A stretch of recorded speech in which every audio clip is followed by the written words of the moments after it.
Hello friends, आज बात करेंगे इस वीडियो में सिंघम अगेन के एडवांस बुकिंग को लेकर और वहीं बात करेंगे भूल भुलैया 3 के एडवांस बुकिंग को लेकर किसने मारी बाजी और किसको लगा है झटका। आइए जानते हैं क्या है पूरा अपडेट। सिंघम अगेन और भूल भुलैया 3 के बीच स्क्रीन्स की तकरार आखिरकार सुलझ गई है।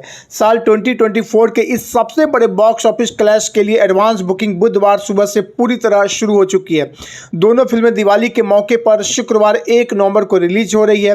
हालांकि कार्तिक आर्यन की भूल भुलैया 3 के टिकटों की एडवांस बुकिंग सोमवार से ही शुरू हो गई थी, लेकिन दिलचस्प यह है कि बुधवार सुबह को जब से अजय देवगन स्टारर सिंघम अगेन की प्री सेल्स पूरी तरह शुरू हुई है, इसमें रॉकेट जैसी तेजी देखने को मिल रही है।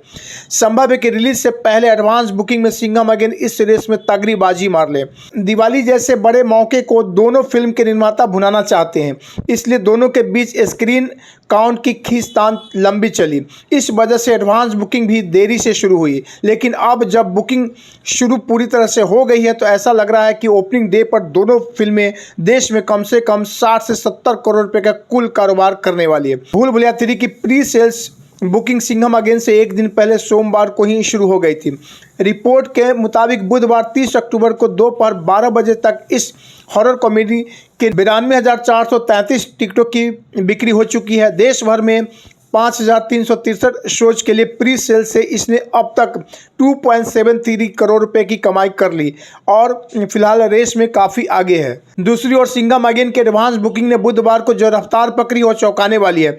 ऐसा इसलिए है कि मंगलवार को फिल्म के सिर्फ 453 शोज के लिए एडवांस बुकिंग हो रही थी, लेकिन बुधवार सुबह से 5,560 शोज के लिए प्री सेल्स बुकिंग शुरू हो चुकी है। 30 अक्टूबर को दोपहर 12 बजे तक सिंघम अगेन के 53,701 टिकट बिक चुके हैं और इसने 1.82 करोड़ रुपए का कारोबार कर लिया है, जबकि 24 घंटा पहले मंगलवार को 12 बजे दिन तक इसके सिर्फ 4,520 टिकटों की बुकिंग हुई थी और इससे 16.47 लाख की ही कमाई हुई थी। दोनों फिल्मों की एडवांस बुकिंग के लिए अभी 2 दिन बचे हुए हैं। कमाई के इन आंकड़ों में अभी बहुत बदलाव होने वाले हैं। सिंघम और भूल भुलैया दोनों ही फ्रेंचाइजी लोगों के बीच बेहद लोकप्रिय है, इसलिए बॉक्स ऑफिस पर दोनों फिल्मों के बीच कड़ी टक्कर है। स्क्रीन शेयरिंग के मामले में सिंघम अगेन का पलड़ा मल्टीप्लेक्स में भारी है, जहां दोनों फिल्मों को 60-40 के अनुपात में शोज मिले हैं, जबकि भूल भुलैया 3 को सिंगल स्क्रीन थिएटर्स में प्रीमियम शोज मिले हैं।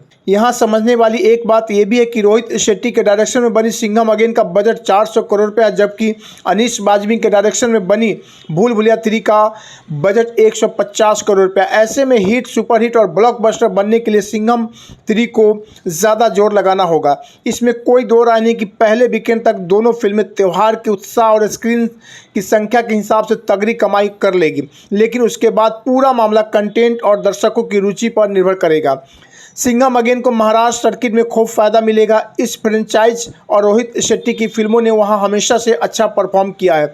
दूसरी ओर दिल्ली, एनसीआर, बिहार, यूपी, मध्य प्रदेश और राजस्थान के दर्शक इस टक्कर का असली परिणाम तय करेंगे। दोनों ही फिल्मों के ट्रेलर काफ़ी अच्छे थे, लेकिन म्यूजिक के मामले में दोनों ने थोड़ा निराश किया है।